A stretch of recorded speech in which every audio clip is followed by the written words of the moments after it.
ఆ తర్వాత నుంచి ఇదే స్ట్రాటజీ 1967 లో కూడా ఒకసారి ముందుకు వచ్చే ప్రయత్నం, సిక్కిము అరుణాచల్ ముందుకు వచ్చే ప్రయత్నం చేశారు 64 లో అనుకుంటా. 64 లో చేశారు, మన గట్టిగా డీటెయిల్ సమాధానం చెప్పారు మన ఫోర్సెస్, దాంతో వెనక్కి వెళ్ళారు. సో అలాగా 84 లో ఒకసారి జరిగింది.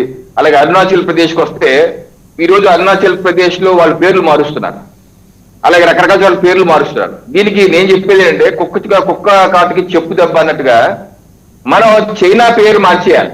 చైనా పేరు మార్చి నయా చెన్నై, బీజింగ్ పేరు మార్చేయాలి నయా భీమవరం, మన పేర్లు మనం పెట్టాలి. లేకపోతే షాంఘై పేరు మార్చేసేయాలి నయా సూరత్. ఇలా పేరు మార్చేసి చైనాకి మనం రిలీజ్ చేయాలి. ప్రభుత్వం రిలీజ్ చేయకపోయినా పౌరులుగా మనమన్న సోషల్ మీడియాలో ఆ పేర్లను మార్చేసి సోషల్ మీడియా వారణ చేయాలి. ఈ రకంగా సైకలాజికల్ వార్ఫేర్ మనం కూడా చేయాలి. అప్పుడు కానీ వాళ్ళకి బుద్ధి రాదు అనుకుంటున్నాను. ఎందుకంటే చైనా వాళ్ళ ఫిలాసఫీ మారదు. ఎందుకంటే మావో, ఇంకోటి సర్దార్ పటేల్ గారు రాసిన దగ్గర ఇంకో ముఖ్యమైన విషయం కూడా ఏమన్నారంటే, చైనాకి మద్దతుగా దేశంలోని కమ్యూనిస్ట్ పార్టీ ఆఫ్ ఇండియా మద్దతుగా నిలుస్తుంది భవిష్యత్తులో, ఆ ప్రమాదం కూడా ఉంటుంది, దీన్ని కూడా గుర్తుపెట్టుకోవడం చెప్పన్నారు. ఆయన చెప్పినట్టుగానే 62లో చైనాతో యుద్ధం చేస్తే ఇక్కడ కమ్యూనిస్ట్ పార్టీ ఆఫ్ ఇండియాలో చైనాకి మద్దతుగా నిలబడ్డాయి.